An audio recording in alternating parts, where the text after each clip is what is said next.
அதாவது வயசானா நமக்கு சோம்பேறித்தனம் வருமா? சோம்பேறித்தனத்துக்கும், வயசுக்கும் சம்மந்தமே கிடையாது. வயசாயிடுச்சு அதனால என்னால வேலை செய்ய முடியல, அப்படின்லாம் கிடையாது. வேலை செய்ய முடியும். ஆனா, அந்த வயசுக்கு தகுந்த மாரியான ஒரு சின்ன குழந்தைன்னா வேகமா வேலை பார்ப்பாங்க. சின்ன பசங்க ஒரு 10, 15, 20 வயசுல உள்ளவங்க வேகமா வேலை பார்ப்பாங்க. அது மாரி ஒரு முதுமை காலத்தில நம்ம வேகம் குறைவா இருக்குமே தவிர, நம்மளால வேலை செய்ய முடியாது. முதுமை என்பதால் என்னால் வேலை செய்ய முடியவில்லை என்று யாராலும் சொல்ல முடியாது. முதுமைக்கும் சோம்பேறித்தனத்துக்கும் சம்மந்தமே கிடையாது. அதாவது முதுமைக்கும் அ உழைப்புங்கிறது எல்லா காலத்திலும் நம்ம சாகுற வரைக்கும் நம்மளால ஏதாவது செஞ்சுக்கிட்டே இருக்கணுங்கிற அந்த எண்ணம். நம்ம உடம்பு வேணா ஒத்துழைக்காம இருக்கலாம். முதுமைன்னு வரும்போது நம்ம உடம்பு ஒத்துழைக்காம இருக்கலாம். ஆனா நம்மளால உழைக்க முடியும். அதனால எனக்கு வயசாயிடுச்சு. அதனால என்னால வேலை செய்ய முடியல அப்படின்னு சொல்றது, சும்மா ஏதாவது ஒரு காரணத்த நம்மளால அதாவது நம்முடைய சோம்பேறித்தனத்துக்கு நம்ம வயசு மேல பழிய போடுறோம். முதுமை மேல பழிய போட்டுட்டு இப்ப நான் பொம்பள, அதனால நான் வேலைக்கு போல அப்படின்னு சொல்றாங்கல்ல. ஒரு சிலர் சொல்றாங்கல்ல. நெறைய பேர் சொல்றாங்க. நான் இப்படி ஒரு பொண்ணா பொண்ணா இருந்துட்டு எப்படி வேலைக்கு முடியும்? அதனால நான் வீட்லயே உட்காந்துக்கிறேன் அப்படின்னு சொல்லி, இவங்க வேலைக்கு போகலங்கிறதுக்காக பெண்மை மேல பழிய போட்டுர்றாங்க. அதுபோல முதுமை மேல முதுமை மேலயும் வந்து பழிய போடுவாங்க. முதுமை மேலயும் பழிய போடுவாங்க. எனக்கு வயசாயிடுச்சு. அதனால என்னால வேலை செய்ய முடியல அப்படின்னு சொல்லிட்டு, அதனால உட்காந்து நான் டிவி பார்க்குறேன். அப்படின்னு சொல்றாங்களா, இது ரொம்ப தப்பு. எப்போ ஒருத்தருக்கு சோம்பேறித்தனம் சரி அப்ப ஏன் சோம்பேறித்தனம் ஏற்படுது? அப்படியே அதாவது இளமையா இருந்தாலும் சோம்பேறித்தனம் வந்துருச்சுன்னு வச்சுக்கங்களேன், நம்மளால வேலை செய்ய முடியாது. அந்த சோம்பேறித்தனங்கிறதுக்கு அதுக்கு இளமையோ, முதுமையோலாம் காரணம் கிடையாது. இளமையாக இருந்தால் கூட உங்களுக்கு நீங்க ஒரு சோம்பேறியா இருந்தா உங்களால வேலை செய்ய முடியாது. அதனால நீங்க எப்பவுமே உழைப்பவராக இருந்தால், நீங்கள் முதியவரா இருந்தா கூட வேலை செய்வீங்க. உங்களால எந்திரிச்சு தான் உட்கார முடியும். என்னால நடக்க கூட முடியாது. அப்ப கூட ஏதாவது வேலை செய்யணும்னு நெனைப்பீங்க. இந்த மாரி அதனால நான் பார்த்துருக்கேன். 95 வயசுலயும் காஞ்சிபுரத்தில ஒரு பாட்டிய நான் பார்த்துருக்கேன். 95 வயசுலயும் அவங்க ஏதோ வேலை பார்த்துக்கிட்டே இருக்காங்க. அவங்களுக்கு வேலை பார்த்துக்கிட்டே இருக்கணும் அப்படிங்கிற மாரியான அப்படின்னு சொல்லிட்டு அவங்க குடும்பத்தில உள்ளவங்க சொன்னாங்க. அதனால அவங்களால வேகமா நடக்க முடியாது, வேகமா எழுந்திருக்க முடியாது. இந்த மாரியான அந்த அளவுக்கு ஒரு முதுமை 95 வயசு. ஆனா அவங்க வேலை செஞ்சுக்கிட்டே இருப்பாங்க. அந்த மாரி அதனால உழைப்புக்கும் முதுமைக்கும் சம்மந்தம் கிடையாது. நம்ம வயசாகிற சாகுற வரைக்கும் நம்மளால உடல் இயங்க முடியிற வரைக்கும் நம்மளால உழைக்க முடியும். எழுந்து நடக்க முடியிற வரைக்கும், உட்கார்ந்துட்டு கூட ஏதாவது செய்ய முடியும். அந்த மாரி சாகுற வரைக்கும் நம்மளால உழைக்க முடியும். உழைக்கிற வரைக்கும் நமக்கு மரியாதை உண்டு.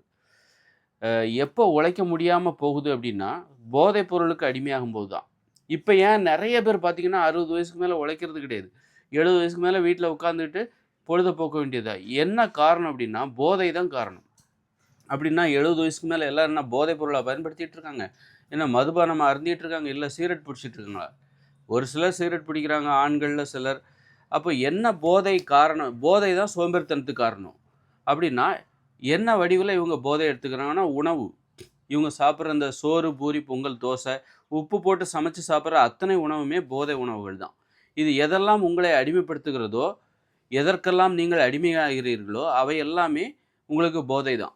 இப்ப டிவி சீரியல் உங்களுக்கு அடிமைப்படுத்துதா? வயசானவங்க என்ன பண்ணுவாங்க? என்னால வேலை செய்ய முடியாது. ஆனா, என்னால டிவி சீரியல் பார்க்க முடியும். டிவி சீரியல் பார்க்காம என்னால இருக்க முடியாது. வேலை செய்யாம கூட நான் இருந்துருவேன். ஆனா, என்னால டிவி சீரியல் பார்க்காம இருக்க முடியாது. அப்படின்னு சொல்லிட்டு வயசானவங்க கிடையாது. இளமையில இருக்கிறவங்களே சொல்லுவாங்க. மொபைல் ஃபோன் பார்க்காம என்னால இருக்க முடியாது. ஆனா, என்னால உழைக்காம இருக்க முடியும். 10 நாள் கூட, 1 மாசம் கூட, 1 வருஷம் கூட என்னால இருக்க முடியும். ஆனா என்னால மொபைல் ஃபோனோ, டிவியோ பார்க்காம இருக்க முடியாது. அப்படின்னு சொல்லிட்டு, முதுமையில இருக்கிறவங்க என் முதுமைய காரணம் காட்டி உழைக்க முடியாதுன்னு சொல்லுவாங்களே தவிர, என்னால டிவி பார்க்க முடியாது அப்படின்னு சொல்ல மாட்டாங்க. அப்ப அதுதான் போதை. அதுபோல இதுதான் சோம்பேறித்தனத்துக்கு காரணமா இருக்கு. இது காட்சி போதை இது. காட்சி ஊடக போதை இது. அப்போ இந்த போதை தான் சோம்பேறித்தனத்துக்கு காரணமா இருக்கு. இது மட்டுமே கிடையாது. நாம சாப்பிடுற இட்லி, பூரி, பொங்கல் உப்பு போட்டு சமைச்சு சாப்பிடுறது, அப்புறம் இந்த பேக்கரி உணவுகள், இந்த செயற்கையான உணவுகள் இருக்குல்ல, சமைச்சு சாப்பிடுவது, இந்த மாரியான உணவுகள் உப்பு சேர்த்து, இனிப்பு சேர்த்து நம்ம கலந்து சமைச்சு சாப்பிடுகிற இந்த உணவுகள்லாம் இருக்குல்ல, பேக்கரி உணவு, சாக்லேட்டு, பர்கரு, பீஸா, பப்ஸு பஜ்ஜி, அப்புறம் சோறு, பூரி, பொங்கல், தோசை, மாமிசம், மீன், முட்டை, தயிர், மோர், பால், வெண்ணெய், நெய், டீ, காஃபி மொதற்கொண்டு தேனு, இது எல்லாமே போதை உணவுகள் தான். இது எல்லாமே நம்ம சோம்பேறித்தனத்துக்கு காரணமா. இதுதான் அடிமைத்தனம். இதற்கு நாம அடிமையானனால, இந்த உணவுகளை எதிர்பார்த்து தான் நாம சும்மா இருக்கிறோம். சும்மா அவங்க இல்ல. சோம்பேறித்தனங்கிறது என்ன தெரியுமா? எப்படா அந்த உணவ எதிர்பார்த்து இப்பவே சும்மா காத்து கிடக்குறது. மத்தியானம் தான் இப்ப சாப்பிட்டாச்சு. இனிமே மத்தியானம் தான் சாப்பிடணும். அதுவரைக்கும் நான் வெயிட் பண்றேன். அத எதிர்பார்த்து காத்து கிடக்கிறேன். ஏ அப்படின்னு சொல்லிட்டு காத்து கிடக்குறாங்க. அந்த உணவுக்காக காத்து கிடக்குறேன்.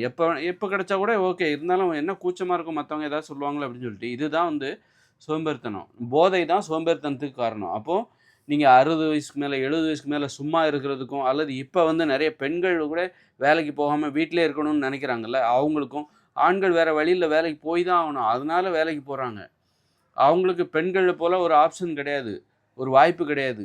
அதனால ஆண்கள் வேலைக்கு போறாங்க. அவங்களும் ஒரு 60, 65 வயசுக்கு மேல நான் முதுமைய அடைஞ்சுட்டேன் அப்படின்னு சொல்லி முதுமை மேல பழிய போட்டு வீட்ல உட்காந்துர்றாங்க.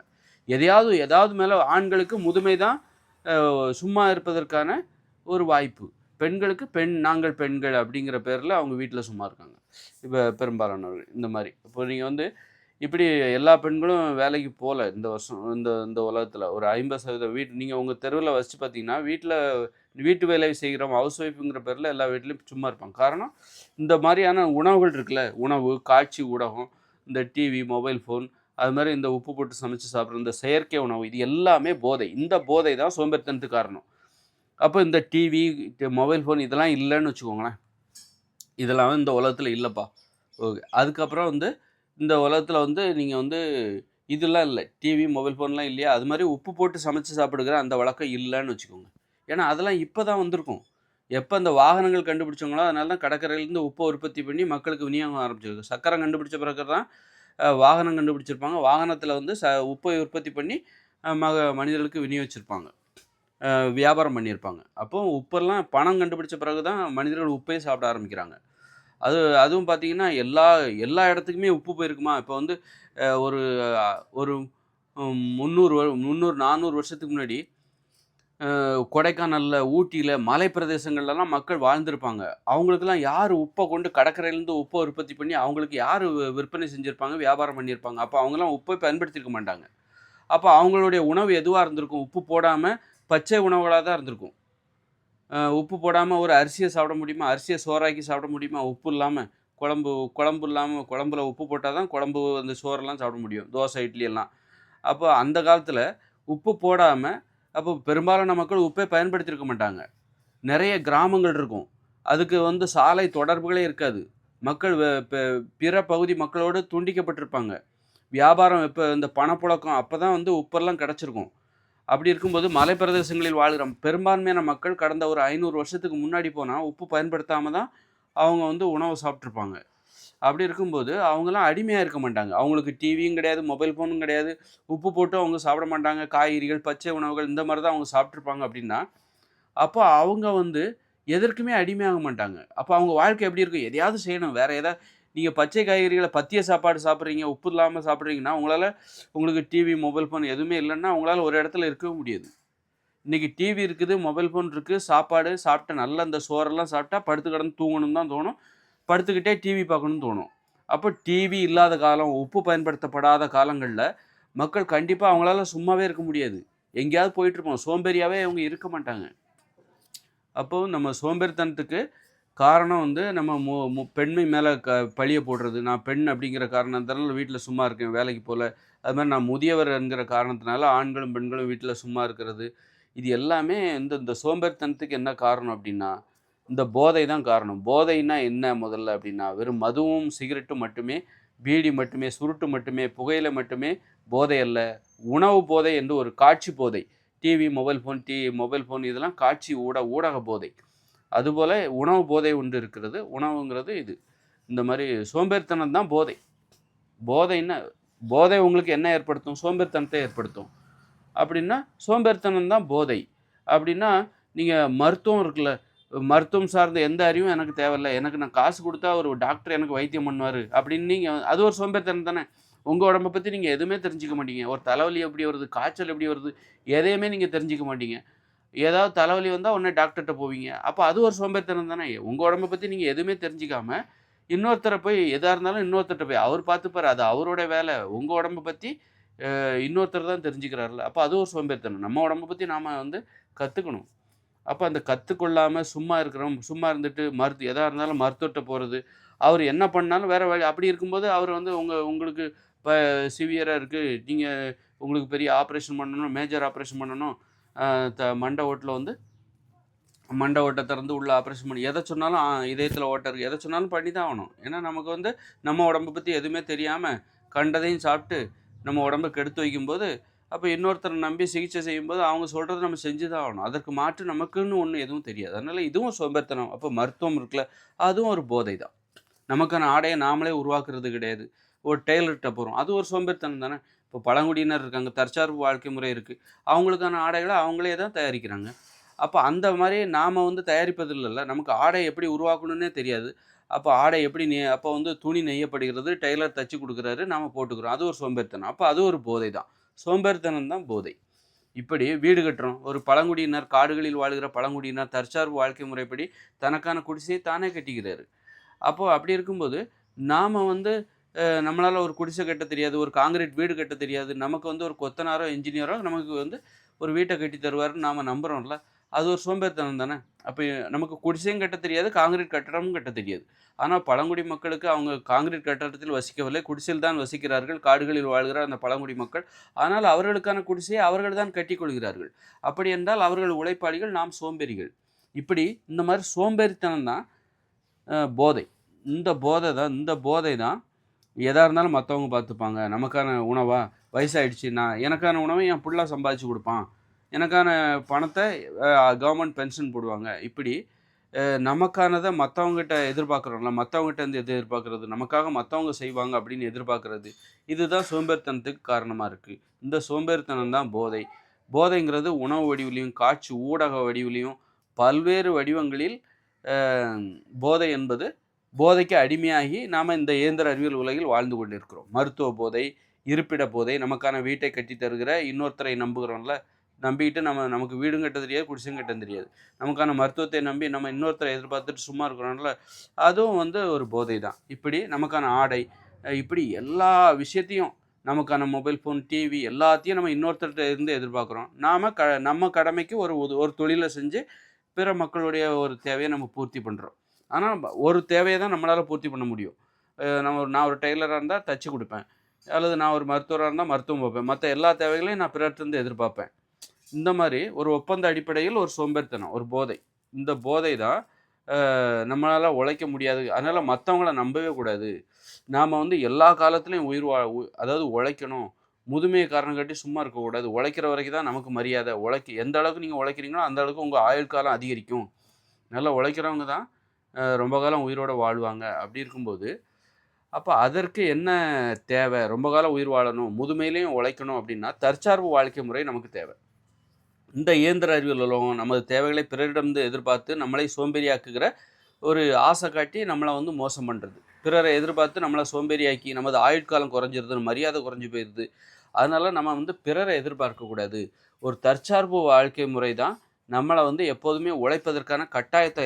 நீங்கள் தற்சார்பு வாழ்க்கை முறைன்னா என்னென்னா, உங்களுக்கான அனைத்து தேவைகளையும் நீங்கள் தான் உற்பத்தி பண்ணணும். உங்களுக்கு பணம்ங்கிற நடைமுறையே இருக்கக்கூடாது. அப்போது உங்களுக்கான உணவை நீங்கள் தான் ஒரு காசு கொடுத்து வாங்க முடியாது. எதா இருந்தாலும் உங்களுக்கான உணவை நீங்க தான் உற்பத்தி பண்ணணும். உங்களுக்கான குடிசையை நீங்க தான் கட்டிக்கணும். உங்களுக்கான பயன்பாட்டு பொருட்கள் இருக்குல்ல, ஒரு பானையோ நீங்க தான் செஞ்சுக்கணும். இந்த மாரியான ஒரு வாழ்க்கைக்குள்ள போணும். இந்த இயந்திர அறிவியல் உலகம் நம்மளை சோம்பேறியாக்கி, நம்ம அடிமைப்படுத்தி, ஆசை காட்டி, மோசம் பண்ணி, நம்ம ஆயுட்காலத்தை குறைச்சு, சீக்கிரமா பேக்கப் பண்ற வேலைய தான் இது செஞ்சுட்டு இருக்குது. அதனால இத நம்பக்கூடாது. இது ஒரு போதை உலகம். நம்மள வந்து சோம்பேறியாக்கி சும்மாவே உட்கார்ந்து, நீ சிரிக்கலாம், டிவி பார்க்கலாம், நீ சும்மா உழைக்க தேவையில்ல, பொழுத போக்கலாம், பேச தேவையில்ல. இந்த மாரி நம்மள சோம்பேறி ஆக்குறது தான் இதோட வேலை. ஆசை காட்டி இது மாரி அதனால வந்து இந்த உலகம் இருக்கிற வரைக்கும், நமக்கு வந்து இந்த உலகமே ஒரு போதை தான். இந்த இயந்திர அறிவியல் உலகமே ஒரு போதை உலகம் தான். அப்ப இந்த உலகத்திலிருந்து நாம விடுபட்டு, இயற்கையோடு இணைந்த மனித வாழ்க்கை. இந்த உலகம் 2040ல நான் செயலிழக்குங்கிறேன். அதனால தான் இந்த மனிதர்களுக்கு வந்து எது சரியோ அத நோக்கி தான் போவாங்களே தவிர, எது சரியோ அத நோக்கி தான் போவாங்க. இது எனக்கு சொகுசா இருக்கு அப்படின்லாம் கிடையாது. மனிதர்கள் எதை தேடி செல்கிறார்கள்? உண்மையை தேடி போறாங்க. இப்போ பூமி உருண்டை முதல்ல சதுரமா இருக்கு, தட்டையா இருக்கு அப்படி இப்படின்னு கடைசியில உருண்டையா இருக்கு. அப்படின்னா என்ன அர்த்தம்? மனிதர்கள் பூமியோட வடிவம் என்ன என்பதை தெரிந்து கொள்வதற்காக முயற்சி செய்கிறார்கள்.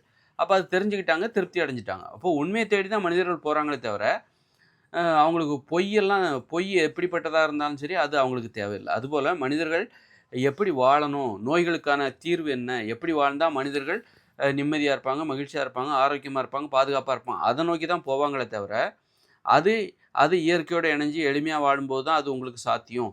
இந்த இயந்திர அறிவியல் உலகில் வாழுகிற வரைக்கும் நீங்க மகிழ்ச்சியா வாழ முடியாது, பாதுகாப்பா வாழ முடியாது, நிம்மதியா வாழ முடியாது, நோய்களோட தான் வாழ்வீங்க அப்படின்னா, அப்ப இத விட்டுட்டு மனிதர்கள் அங்க அந்த இயற்கையோட இணைந்த அந்த எளிமையான வாழ்க்கைக்குள்ள போயிடுவாங்க. அதனால மனிதர்களுக்கு எது சரியோ அதுதான் முக்கியமே தவிர, அ சும்மா இந்த உலகம் பார்க்கறதுக்கு அழகா இருக்கு அப்படிங்கிறதுக்காக இதெல்லாம் இதெல்லாம் புடிச்சு கட்டி பிடிச்சிட்டு இருக்க மாட்டாங்க. இதெல்லாம் அதனால இத விட்டுருவாங்க. மனிதர்கள் அ பார்க்கறதுக்கு அழகா இருக்குங்கிறதுனால, அ வந்து இந்த இயந்திர அறிவியல் உலகத்த தூக்கி வச்சு கொண்டாட மாட்டாங்க. இந்த உலகம் பார்க்கறதுக்கு அழகா இருக்கும். ஆனா ரொம்ப ஆபத்தானது. ஒரு காரு, பஸ்ஸு, விமானம், கப்பல் இதெல்லாம் பார்க்கறதுக்கு அழகா இருக்கும். ஆனா இந்த விமானம், போக்குவரத்து வாகனங்களால் ஏற்படுகிற விபத்துகளால் வருஷத்துக்கு 10,00,000 பேர் சாவறாங்க. அப்ப இந்த உணவுகள்லாம் இருக்குல்ல, மாமிசம், மீனு, முட்டை இதெல்லாம் பார்க்கறக்கு அழகா இருக்கும். சுவையா இருக்கும். அடிமைப்படுத்தும். அவ்ளோ சுவையா இருக்கும். ஆனா இந்த உணவுகள சாப்பிட்டு தான் பல கோடி பேர் ஒவ்வொரு வருஷமும் செத்து போறாங்க. அதனால இது ரொம்ப அழகா இருக்கும். அந்த அளவுக்கு ஆபத்து நிறைந்த இப்ப இந்த கட்டிடங்கள்லாம் பார்த்தீங்கன்னா, ரொம்ப அழகா இருக்கும். இப்ப பார்த்தீங்கள்ல, தாய்லாந்துல மியான்மர்ல தாய்லாந்துல பூகம்பம் வந்துச்சு. என்னாச்சு? ப ப ஒரு 5,000, 6,000 பேர் இறந்து போயிட்டாங்க. அங்க இருக்கிற எல்லா கட்டமைப்புகளும் இடிஞ்சு விழுந்துருச்சு. அதான் இது பார்க்குறக்கு அழகா இருக்கும். படுத்து தூங்குறதுக்கு வசதியா இருக்கும். ஒரு மழை வந்தா ரொம்ப அழகா இருக்கும். ஆனா ஒரு ஆபத்துன்னு வரும்போது எப்படி ஆகுது பாருங்க. அ அப்படி எல்லாமே நிலகுலிஞ்சு போயிருது. அதனால ஒரு குடிசை கட்டிட்டோம் நம்ம குடிசையில வாழ்ந்தோம்னா, நிலநடுக்கத்த பத்தி பயப்படவே தேவையில்ல. நிலநடுக்கங்கிறது ஒரு எத பத்தியும் பயப்படாம நிம்மதியா தூங்கலாம். குடிசையில நிம்மதியா தூங்கலாம். ஆனா நீங்க நிலநடுக்கத்த பத்தி யோசிச்சுக்கிட்டு, நீங்க உங்க கட்டடத்துல ஒரு கான்கிரீட் கட்டடத்துல தூங்குறீங்கன்னா, நாளைக்கு உயிரோட இருப்போமா? அப்படிங்கிறது சொல்ல முடியாது. அந்த துன்பம் இருக்கு பாருங்க. ஒரு கட்டடம் இடிஞ்சு நீங்க உள்ள தூங்கிட்டு இருக்கீங்க. ஒரு கட்டடம் இடிஞ்சு உங்க மேல விழுதுன்னா, ஒருவேள உயிர் போயிடுச்சுன்னா, உடனே உயிர் போயிடுச்சுன்னா பரவால்ல. உயிரும் போகாம உங்க மேல சிமெண்ட் சுவர் விழுந்து கிடக்குது. காலெல்லாம் நசுங்கி போச்சு. உயிர் மட்டும் கிடக்குது. ஆனா துடிச்சுக்கிட்டு இருக்கீங்க. உங்க சத்தம் மத்தவங்களுக்கு கேட்க மாட்டேங்குது. இடிபாடுகளுக்கு இடையில கிடக்குறீங்க. 10 நாளாச்சு யாருமே வரல அப்படின்னு வச்சுக்கங்க. உங்க சத்தம் யாருக்குமே கேட்கல. கடைசியில அப்படியே செத்து போறீங்க அப்படின்னு எவ்வளோ கொடுமையான வலி நிறைந்தது. அப்ப இதெல்லாம் வேண்டாம். ரொம்ப பெரிய பெரிய இன்பங்களுக்கு ஆசைப்பட்டா பெரிய பெரிய துன்பங்கள நம்ம சந்திச்சு தான் ஆகணும். அதனால இயற்கையோட இணைஞ்சு ஒரு வாழ்றோம்னு வச்சுக்கோங்களேன். குடிசையில வாழ்றோம். நிலநடுக்கத்த பத்தி பயப்பட வேண்டிய அவசியம் இல்ல. வீடு கட்டலையே வாடகை வீட்ல இருக்கணும்னு அவசியம் நமக்கான குடிசை நாமளே கட்டிக்கலாம். நமக்கு எல்லா நமக்கு குடிசை இப்படி ஒரு தற்சார்பு வாழ்க்கை முறை நம்மள எப்போதுமே உழைப்பதற்கு கட்டாயப்படுத்திக்கிட்டே இருக்கும்.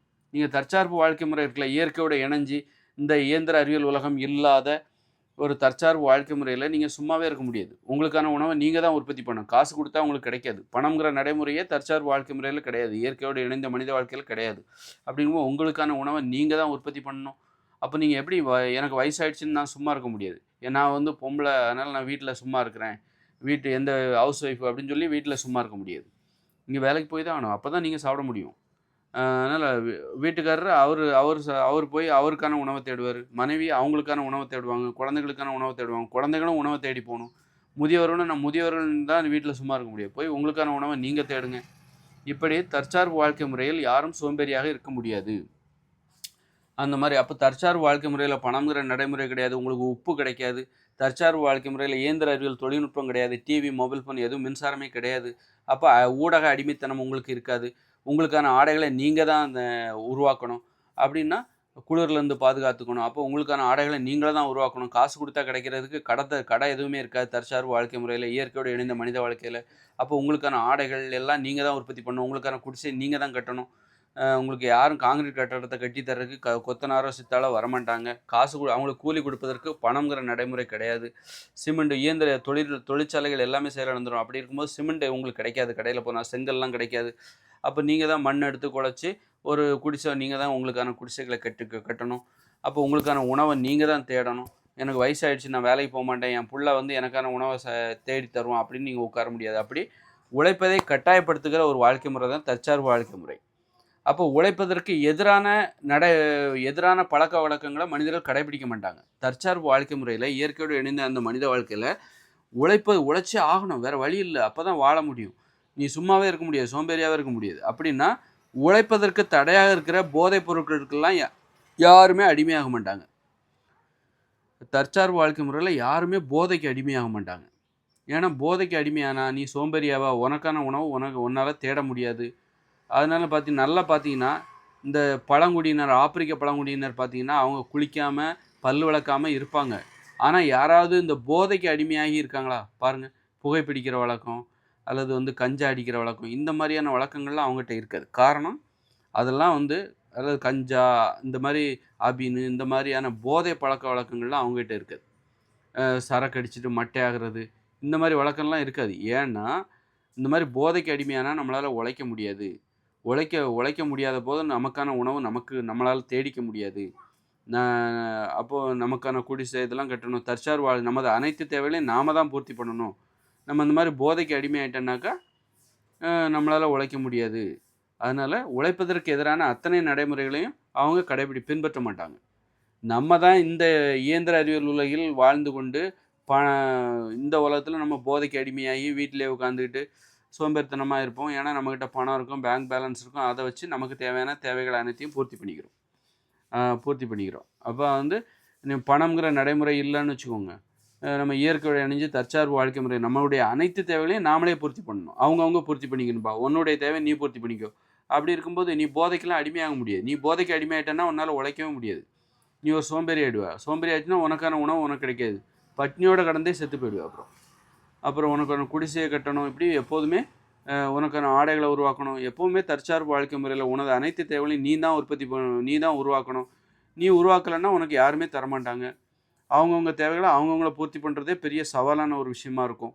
அப்போ அப்போ உழைச்சே ஆகணும். உழைப்பதற்கு எதிரான எந்த நடவடிக்கைகள்லயும் அவங்க ஈடுபட மாட்டாங்க. இதுதான் வந்து அப்போ முதுமையை காரணம் காட்டி உழைக்காம இருக்கிறது. முதுமையிலயும் எல்லாரும் உழைப்பாங்களே தவிர, அந்த உடலோட இயக்கம் வேகம் வேணா குறையுமே தவிர, உழைக்க வேண்டும் என்கிற எண்ணத்தில் எந்தவித மாற்றமும் இருக்காது. உழைக்காம நம்ம சோம்பேறியா இருக்கிறதுக்கு இந்த போதை தான் காரணம். ஊடக போதை, உணவு போதை, அப்புறம் மதுபானம், சிகரெட்டு இப்படி பலவித போதைகள் தான். இந்த கான்கிரீட் வீடு இதுவும் ஒரு போதை தான். நம்மளை அடிமைப்படுத்துகிற அத்தனையுமே போதை தான். நாம் அடிமையாகிற அத்தனையுமே ஒரு போதை தான். போதை தான் நமது சோம்பேறித்தனத்துக்கு காரணமாக இருக்கு.